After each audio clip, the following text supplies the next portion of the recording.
ఇది కోస్తూ కోస్తూ ఒక స్టోరీని చెప్దాం అనుకుంటున్నాను.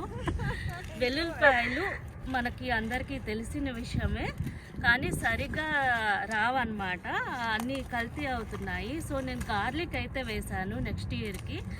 అది చక్కగా పెరిగి మనకి హెల్ప్ చేస్తుంది ఈ వింటర్ అంతా. సో కథనైతే నేను షేర్ చేసుకుందాం అనుకుంటున్నాను. ఇది 3 రకాలుగా చెప్పచ్చు. ఒకటి, ఇంద్రుడి భార్య సచీదేవి ఉంటుంది. అది అమృతాన్ని ఇస్తారనమాట. అమృతం యొక్క బిందువు ఏదైతే ఉందో 2 బొట్లు నేల మీద పడి అది వెల్లుల్లిపాయ అయ్యిందని చెప్పి ఒక స్టోరీ అయితే. రెండవది, పూర్వ 4000 క్రితం ముందర కూడా ఈ వెల్లుల్లిపాయల్ని తిన్నట్టు ఒక రాజు చెప్తాడు. 3 వచ్చి మనం అమృతాలు